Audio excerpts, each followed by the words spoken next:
Empezamos esta edición de la mejor forma posible. Hemos venido al restaurante Alexandre. Entramos por la puerta grande. Estamos en el restaurante de Michel Kayser, un 2 estrellas Michelin, un chef de reconocido prestigio en Francia y en todo el mundo. Bonjour. Gracias. Buenos días.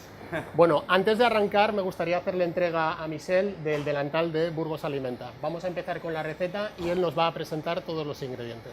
Gracias, Michel. Thank you. Merci beaucoup. Buenos días. Antes de que Michel empiece a elaborar la receta, me gustaría presentaros los ingredientes. Michel va a utilizar en esta receta morcilla en diferentes texturas. Va a utilizar una morcilla combinada con un calamar. Es una mezcla diferente y difícil, pero que realmente funciona. Jugando con las texturas, además va a utilizar cebolla, que es ingrediente principal de la morcilla, pero la va a trabajar de dos formas distintas. Va a elaborar una salsa con un escabeche semidulce y además va a utilizar chalota deshidratada. Michel, creo que es el momento de pasarte el testigo y que expliques cuál es tu receta y cómo vas a hacerla. D'accord.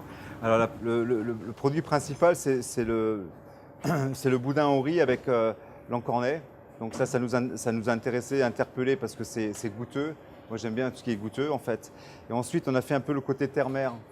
C'est-à-dire que là on a créé une terre noire mais qui a le goût un petit peu de fumée, etc. Et ensuite on a fait le lien souvent entre le légume et le produit, c'est la sauce. Voilà, la sauce c'est quelque chose de très important, c'est quelque chose de goûteux et qui est un peu un fil conducteur par rapport et aux légumes et au produit principal. Voilà, on va vous réaliser ça maintenant.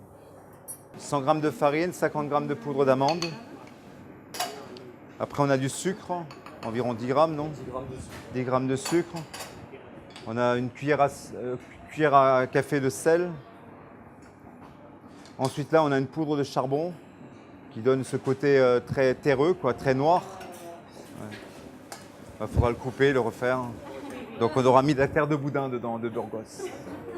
C'est le lien qui va faire, le lien qui va, au lieu de mettre de la pomme de terre, au lieu de mettre un légume quelconque, au lieu de mettre de la pomme de terre, on va y mettre ce crumble-là qui va nous servir de base, de lien aussi avec les autres légumes. Concentré de tomate, on a fait des petites billes avec. Et voilà, ça va servir aussi de lien parce qu'il y a de la tomate également dans la sauce. Et donc comme ça, tout se lie, tout est lié. La terre, la tomate, ça c'est des champignons qu'on a donc fait mariner dans un vinaigre.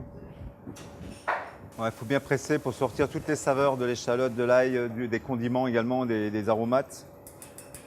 Donc là, on va créer notre fond. C'est comme une terre de boudin en fait, aux saveurs de boudin.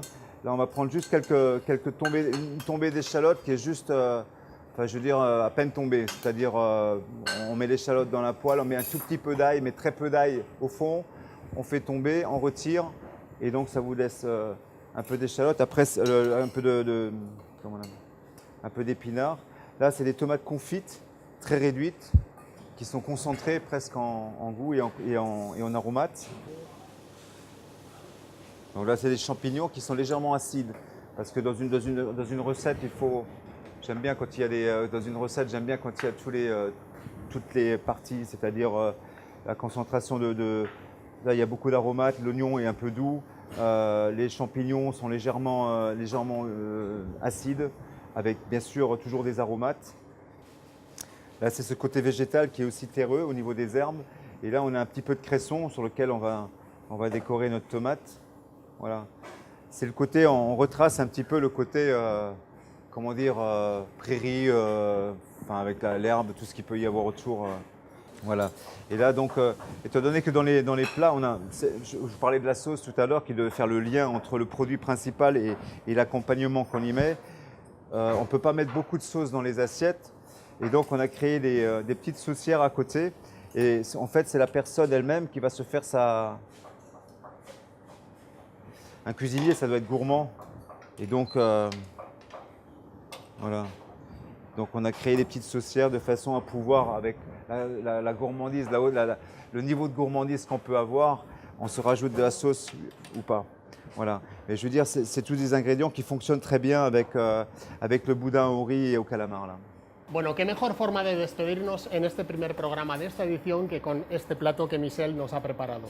Ha utilizado uno de los ingredientes emblemáticos de nuestra tierra y le ha dado una vuelta de tuerca más. Michel, ha sido un auténtico placer. Muchísimas gracias por haber elaborado este plato y hasta pronto. Hasta pronto. Muchas gracias. Muchas gracias.